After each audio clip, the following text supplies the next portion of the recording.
Бұл көне дәуірден сыр шертетін әсем өңір. Қойнауы қазынаға толы тарихи мекен. Адам аяғы баспаған тау жоталары қаншама ғасыр шежіресін бауырына басып жатыр.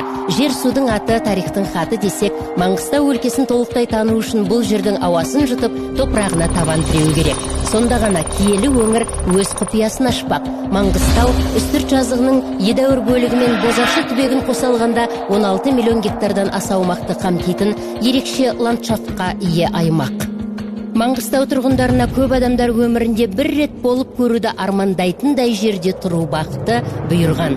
Осы бір қасиетті жерде көптеген әйгілі адамдар, әулиелер жаны тыныштық тапқан. Сіздерге бақытты өмір жолына бағдар берсін деп елбасы Нұрсұлтан Назарбаев баға берген киелі мекенге қош келдіңіздер.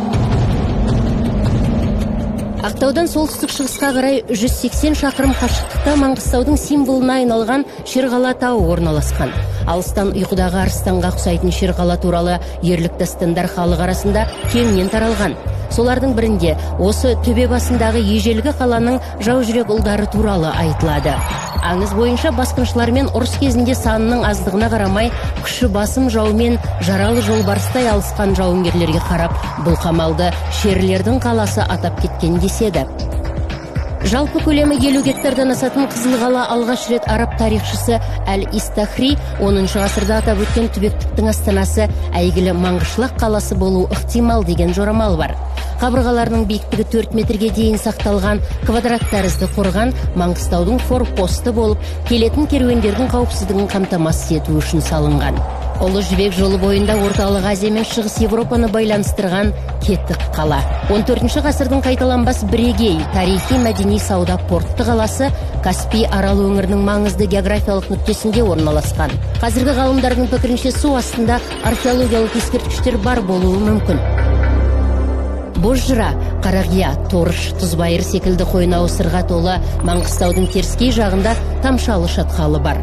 Бірнеше шақырымдық күн қақтаған жартастардың ортасында көгалды алқап орналасқан. Бұл таңғажайып құбылыстың сыры мына ұядай ғана үңгірдің төбесінен төгілген суда. Тұщы су себезгілеп жауған жаңбырды елестетеді.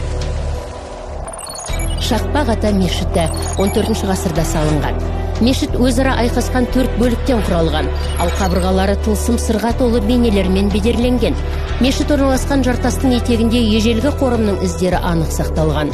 Бұл жерлеу орындарының тарихы шамамен орта ғасырдан бастау алады.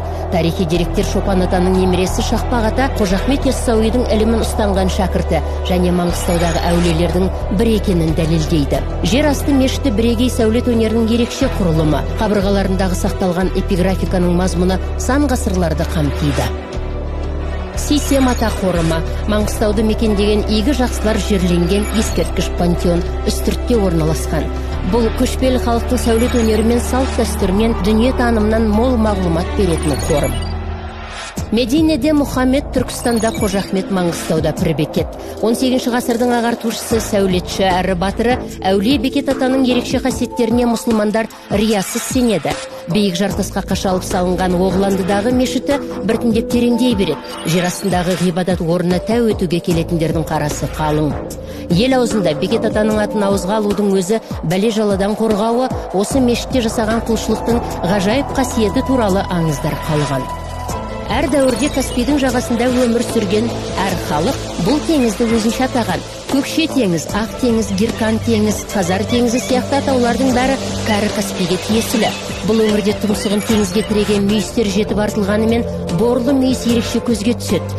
Дәл осы жартасты ұнатқан бабаларымыз үстіне ақ тастан қала тұрғызып, Ақтау деп атайды. Маңғыстау құттарып береке қонған мекен. Қарт Каспийдің жағалауындағы ақжарқын мінезді халық сіздерді құшақ жая қарсы алуға дайын. Маңғыстауға қош келдіңіздер.